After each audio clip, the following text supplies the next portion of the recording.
Student, তোমরা যারা ক্যালকাটা ইউনিভার্সিটির আন্ডারে প্রথম সেমিস্টার ইতিহাস অনার্স কোর্সের ছাত্রছাত্রী আছো, তোমাদের জন্য আজকের ক্লাসটা খুবই গুরুত্বপূর্ণ। আজকের ক্লাসে তোমাদের প্রথম যে পেপারটি আছে ডিএসসিসি 1 পেপার, এই পেপারের 100% কমনযোগ্য লাস্ট মিনিট সাজেশন নিয়ে আলোচনা করব। তার সঙ্গে সঙ্গে একটি মডেল প্রশ্নপত্র নিয়ে আলোচনা করব। মডেল প্রশ্নপত্র মানে কি?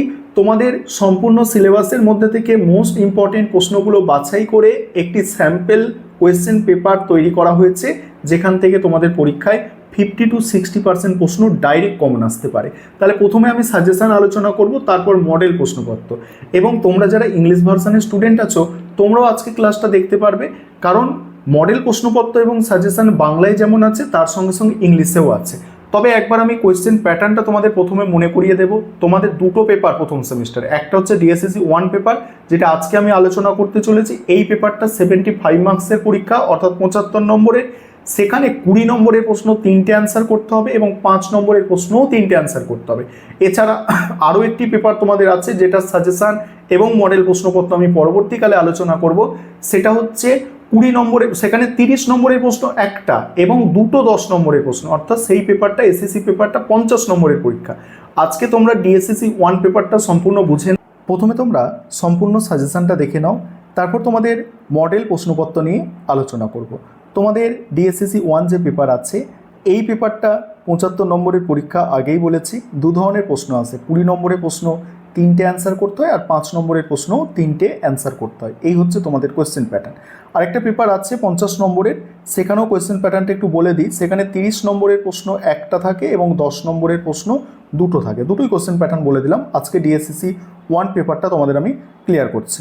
দেখো, 20 নম্বরের জন্য যেসব প্রশ্ন তৈরি করবে, প্রথম প্রশ্ন আছে প্রাচীন ভারতের ইতিহাস পুনর্গঠনে প্রত্নতাত্ত্বিক উপাদানের গুরুত্ব আলোচনা করো।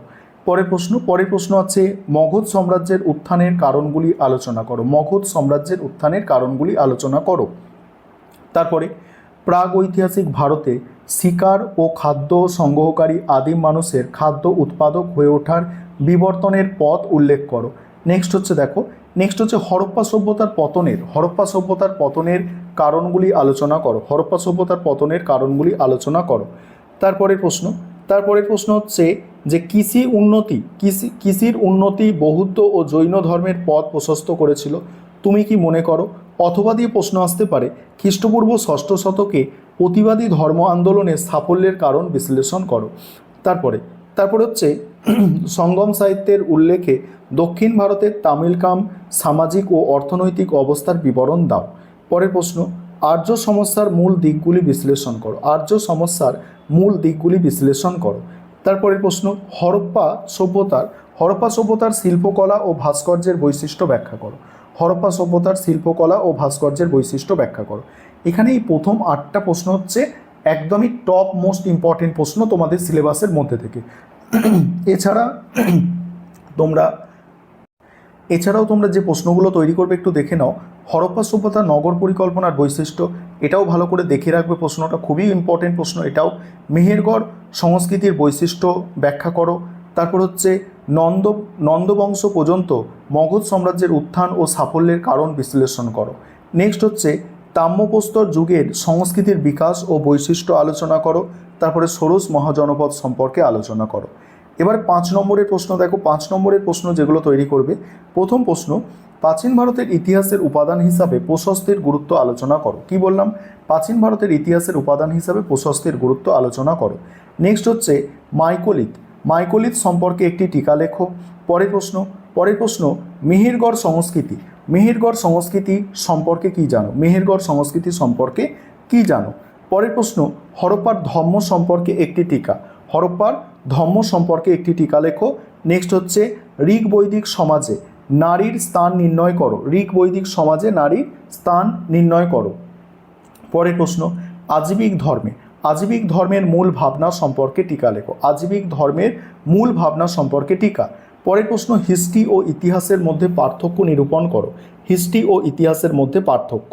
তারপরে মেসোলিথিক বা মধ্যপ্রস্তর যুগের গুহাচিত্র সম্পর্কে আলোচনা করো। মেসোলিথিক বা মধ্যপ্রস্তর যুগের গুহাচিত্র সম্পর্কে আলোচনা করো।